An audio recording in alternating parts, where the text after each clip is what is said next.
Hello, hello, hello. What is going on? You are watching and, of course, listening to Tags.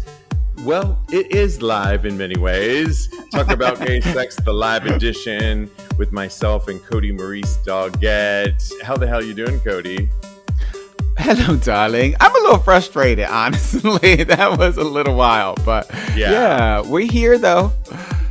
We're here, we're queer, it's Pride Month, and what are we talking about? Well, before we get into that, this is episode 673.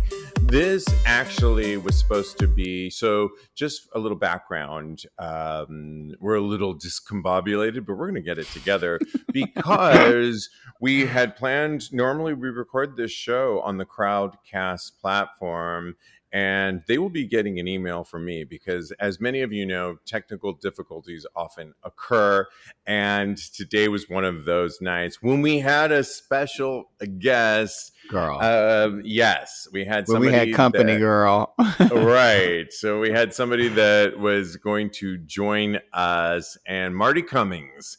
And fortunately, he was very cool about it, and he is the one of the grand marshals for the New York Gay Pride, the LGBTQ Pride Parade happening Pride Week here, and we're excited to have him on our show next week. Thank goodness he will reschedule with us, and we're just grateful for that. And he also has a documentary. Cody. He also has a documentary streaming or premiering tomorrow. Is that what it is? What it is just to give you a quick background on Marty Cummings. Marty Cummings ran for city council here in New York City back in 2021 and was very upfront about being a drag queen as well. He was going to be a part of the District 7, which includes Upper Manhattan neighborhoods, including parts of Morningside Heights, Manhattanville, and Hamilton Heights, which our co-host Jeremy used to live in. And this was back in 2021, and he was very upfront about his being a drag queen as well during that period. He was endorsed by so many people, and he didn't win, as the story goes, but he created a huge hoopla back in the day, and now there's a documentary about his story and being an advocate as well as a drag queen, which I would argue are the same thing. So that's really cool, but he is also the Grand Marshal for this year's Pride Parade here in New York City, and he continues to be an advocate, and we will bring him back on the show next week. So excited about that. Yes, exactly. But we wanted to still do a show. We found a way to kind of get the show back in motion. And one of the things that we wanted to talk about was we wanted to talk about, I'm a little like just combobulated Andrew Christian. We wanted to talk about why, we reported on that this would be his last collection after so many years, after starting his collection in 2006. He finally gave a reason, Cody, as to why. He at the time said that he was going to be moving on, but we finally got really an answer. And he said a lot of it had to do with the gays necessarily not supporting gay brands was one of his remarks, but also brands like Temu and what's the other one? Shein, that a lot of gays are going to, where you can get $3 underwear. And I have a lot of friends that order from these brands. I have not yet, but they are Chinese owned. And he blames it a lot on that. And well, I think you said something similar to that on our last episode, as that's one of the reasons. I would also say, though, that there are brands that also started in 2006. One of them is ES Collection out in Spain. It's not American, but it's a Spanish brand that has been going strong the same period as Andrew Christian. And I have a lot of their clothing. I love their clothing. I love the quality. One of the reasons that I didn't always love Andrew Christian was because of the quality, but that's just me. It just wasn't a brand that I wanted to support. I would also say that Nasty Pig is an American brand produced Boom. here in our city, New York City, that I own plenty of pieces here that I think is very quality rich, and I own plenty of their brand too. So, well, I hear him, and I think fast fashion is a reason that people might move on to cheaper and more affordable pricing. I don't know that for me that the quality was up there for me to purchase many of Andrew Christian. And I lived in LA during when he operated, and it just never was my thing. I love the photography and the marketing, but I don't know that I loved the quality.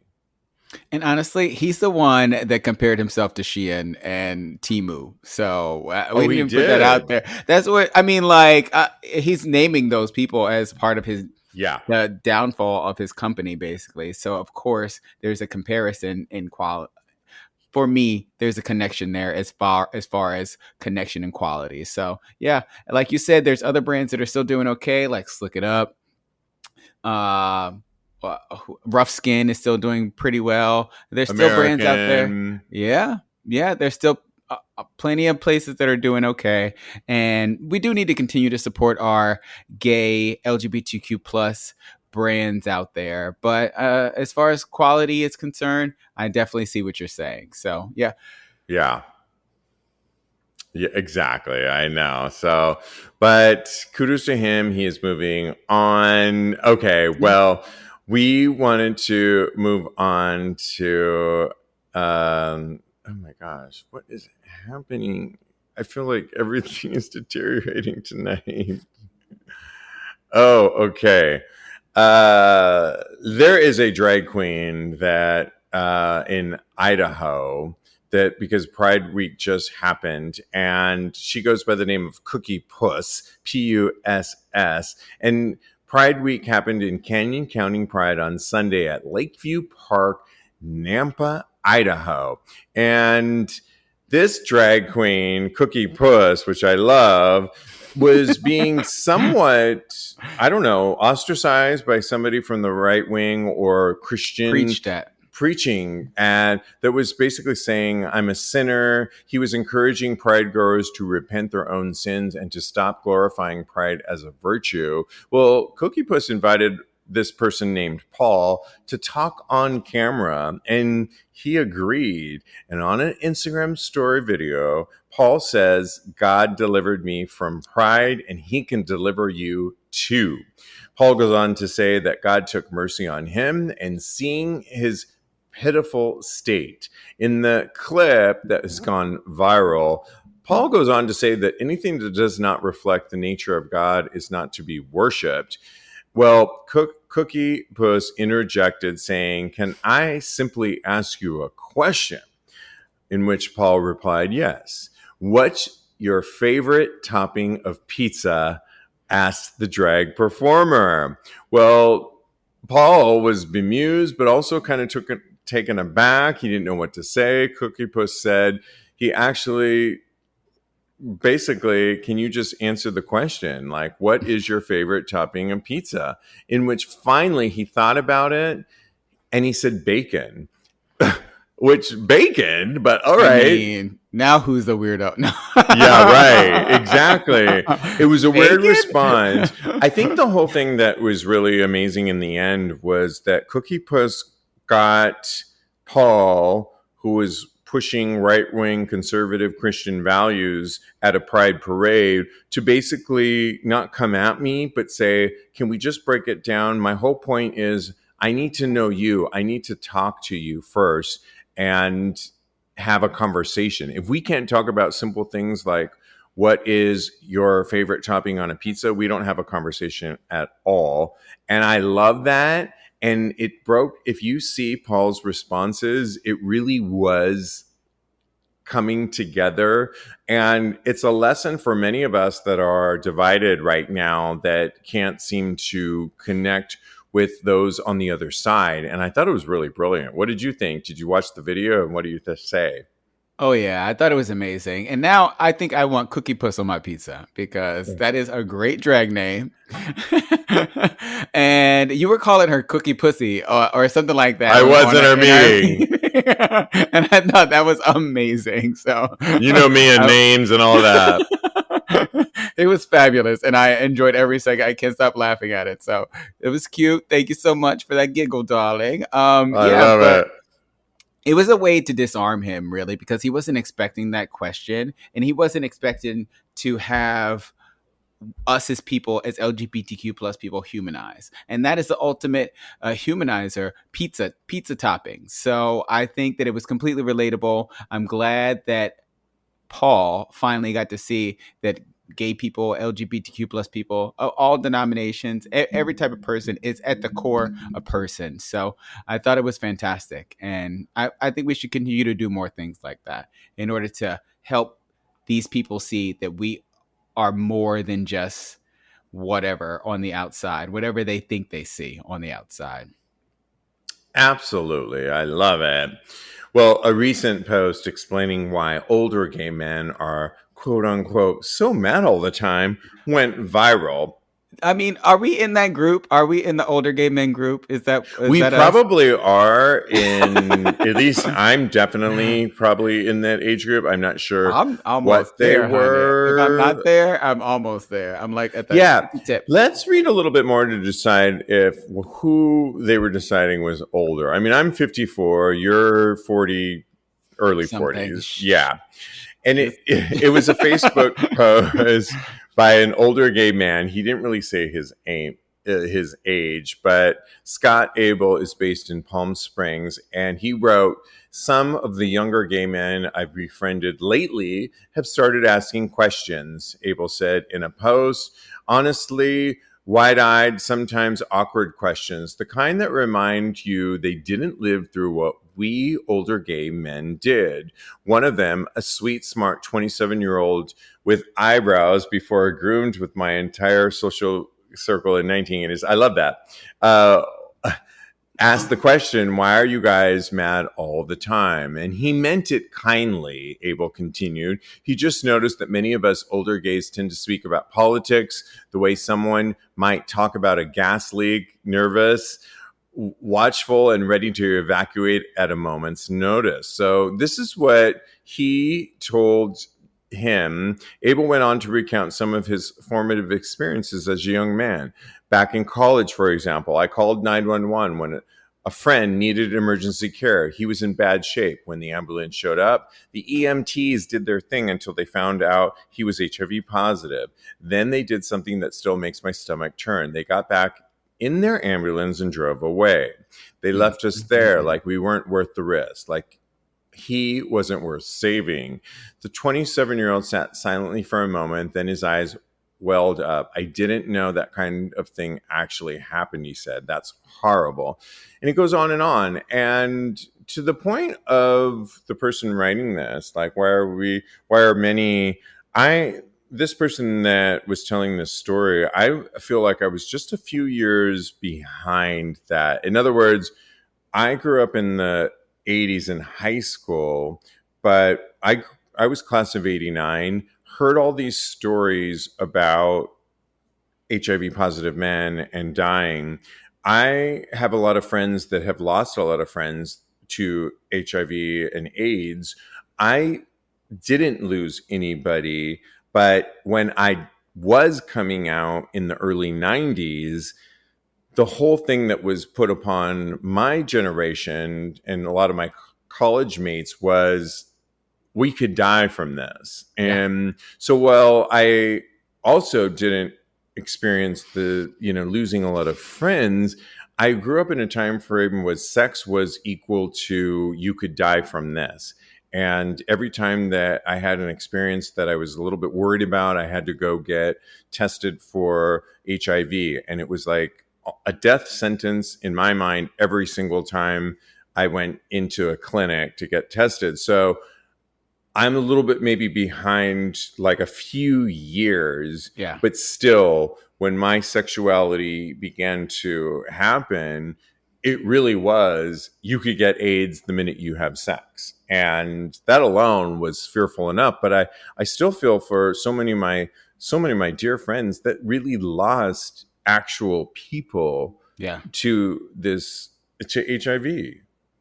I mean, first I want to say, thankfully, we've come so far as this is concerned. So, but I am completely with you as far as the where I land in the spectrum of this epidemic. Basically, I am right there with you. I was probably like 12 years after you, as but I feel like we were the generation that were the recipients of the trauma of this epidemic, because it traumatized so many people and gay people in our community. And I feel like when I was getting involved in the gay community in Norfolk, Virginia, I feel like a lot of the elders that were there and guiding us, they were still traumatized by everything that happened to them during that time. So I feel like the brunt of that was expressed onto us, and we really felt the effects of it. Like you said, the whole rhetoric that was spouted at us was, if you do this and this and this, you could be dead. So you need to watch yourself. You need to be as careful and as aware as possible. So I definitely see it, and it makes more sense why I am grumpy nowadays, and why people that are a little bit older than us, why they take things so seriously, because this is a serious thing that we are talking about, and we need to never forget that. We need to never forget. And I hope that that's not a real thing that, you know, people mention politics, but politics really did have a part of all of this. And you might ask yourself, because I think he mentions a lot of older guys are more into politics. Well, we had to be political at the time. The people of that time had to march for people to even hear, to have people look into HIV, and to acknowledge that it was a real thing, when the president at the time, Reagan, didn't acknowledge it. And even other generations of presidents really didn't. It was so you had to be political at that time. And that's why probably people of a certain age are political. It got us to be political in many ways. And what that even means to be political is often just to get involved, to understand what's going on in your arena, in your neighborhoods, but also that you can, I mean, right now, we could just turn a camera on what's going on in the world right now.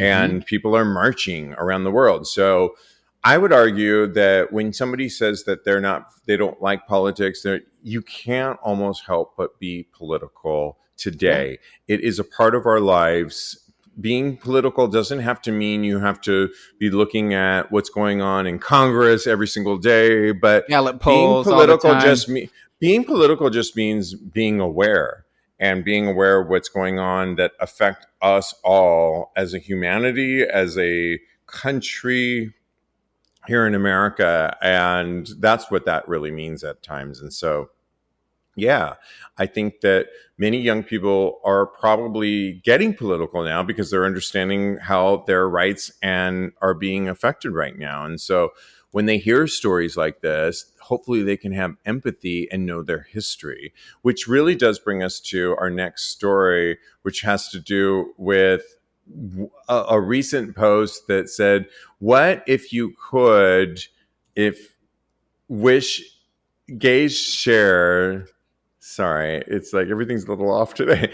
Gays share what they wish they were taught about queer history in school. It's a really interesting question to be asked, and it was put on by a Reddit thread that asked that question: what do you wish you were taught about LGBTQ history in school?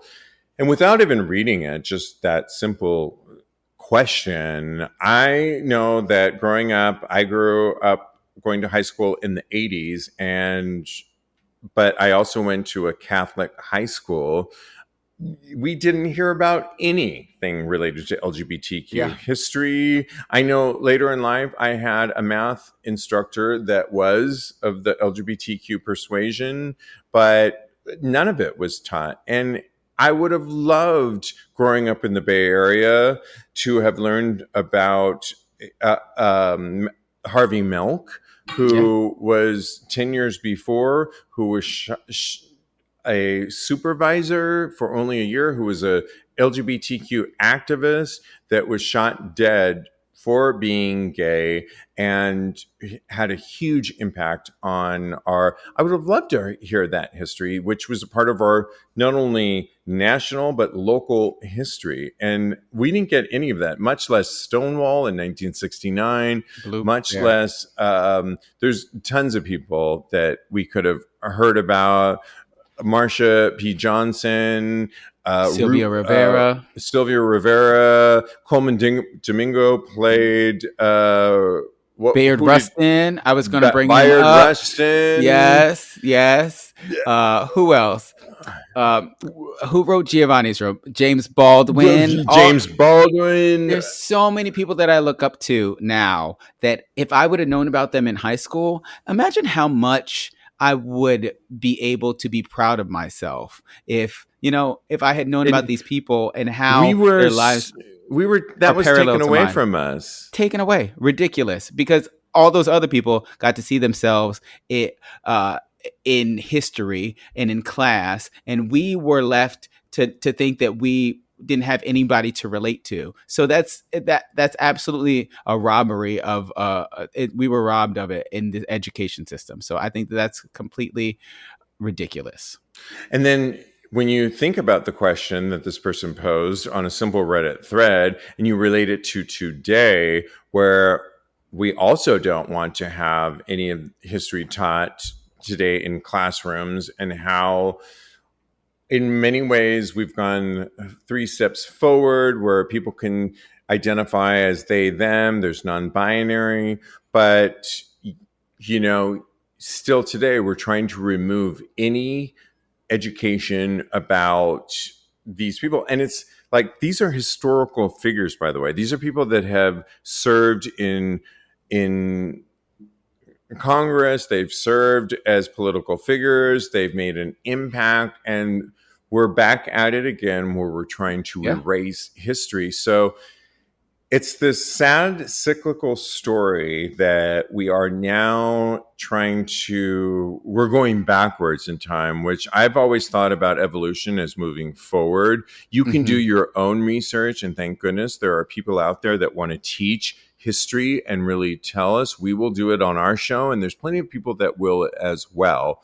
But there is a movement currently that wants to erase any stories that have to do with our community. And communities that are marginalized. It's our community. Like, they erased that trans people have been existing for hundreds and hundreds of years. Like, well, they've tried to, but we're not going to let them do it. You better speak truth to power, bitch. I love it. You better do that. We're out here can fighting try, the good fight. but yeah. Yes, I love it. Yeah, so we're not going to let them erase us from history, and they're not going to definitely erase, the annals of the people that came before us as well. Yeah. And really quickly, was there something other than what we've mentioned that, just share really briefly, did you get any education about any of this stuff growing up? And what would you have wished to have learned when you were going to school? Well, definitely.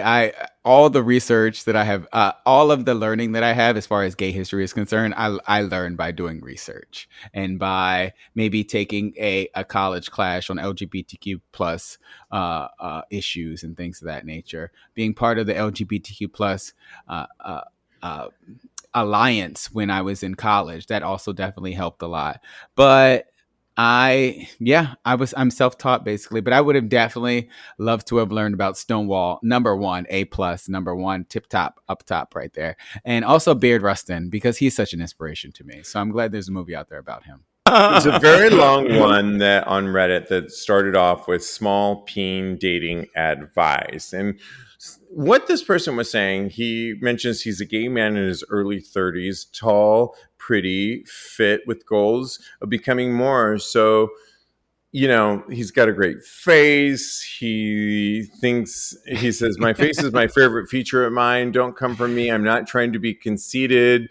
He also says that in general, I think that I come as quite a catch. Personally, he basically says, but when it comes to his penis, he says he's about 5.5 inches long, about That is not inches little, circumference. I'm girl. definitely smaller than average, and I've been the smaller one when I've hooked up with guys. Never have I ever been bigger, but put a finger down if you've ever been the bigger guy. Anyways, I think it's the main reason I haven't been able to land any relationships. And that's really what his post is talking about, is that he really thinks that he's on Hinge. And what I really liked about his post was that he said that he's not like downtrodden about this. He is fully open about this. He thinks he's attractive and so forth. I think the fact that he's looking for a relation, like he wanted advice on this, I think the advice is just keep going with this, because to me, I have told you in our meeting, I've said on the show before that in the past, I have been a size queen, and that has been like my whole thing. But I've had boyfriends that had really small penises, and when it came to love, it didn't matter to me. Well, in the end, it doesn't really matter to me when Your love don't cost a peen. Okay? It doesn't. Come on, J-Lo. It doesn't. And I think that this person should really, keep putting yourself out there. I like that they're not depressed about this. I mean, that being said, we had somebody on the show on Tags Live last week, Dr. Chris Bustamante, that really is an advocate, and you can go to him to get penile enhancements that will increase the girth. And there's options for you if you really want to do things like that. But honestly, I just think if he was really putting himself out there sexually only, then we might have a discussion. But if he's putting himself out there, which to his words on Hinge, then I don't think it's really an issue. Guys, he might want to look at whether he wants to bottom more versus top. But there it is. In my first relationship with the guy who I was totally in love with, that I still have a relationship with as a friend, had a very small penis, and I had great sex as a bottom with him. So and I was into large penises. So you see what I'm saying? It's like, in the end, I don't know that it really matters if you're really just looking for a relationship and connecting. So I see what you're saying, and I agree with you to an extent. I think that at the end of the day, it shouldn't matter, especially if you love someone. But there are people out there that do not agree with you, and they don't see things the same way. And I think that he should continue to put himself out there, because 5.5 really, honestly, is not that small. I've seen belly buttons out there. So I think that he needs to be thankful for what he has. And but he also needs to be cognizant that there are people out there that are going to judge him for this, and that this might be something he's going to encounter lots of assholes when it comes to, pun intended, when it comes to this, and they're not going to be necessarily nice, or they're going to not want to date him, but when the right person will want to date him, even with his small penis. Well, one of the things that he was talking about, according to him, small penis, was he wasn't really specific on what position he really liked to take. And he could also be a side for all we know. But one of the things that, if he was going to be a bottom, which I think he says at the end of the post that he doesn't have much experience, it shouldn't even matter. If you're a bottom, then it shouldn't even matter. He should get more inclined to that. But I mean, there's so many other things you can do. There's so many people that are not into, that's not their thing. It doesn't even matter. And you know what I'm saying? I know what you're saying. At the end of the day, it shouldn't matter, basically. And especially if he's playing the position that he's playing. So yeah, I hear what you're saying. I think he needs to continue to put himself out there, like we both said. Oh my gosh, we could do this all night. Thank you for doing this version of Tag's live Always podcast. Yes, you can always follow my co-host Cody. He's on the gram at Mr. Maurice, or follow him on Blue Sky at Mr. Maurice as well. Enjoy Atlantic City. Thank you. You see beautiful Atlantic City behind us, Dorley. I love it. Oh, man. Follow me on the gram. I am _Steve V. Go to our website, tagspodcast.com. And in the meantime, continue having hot gay sex.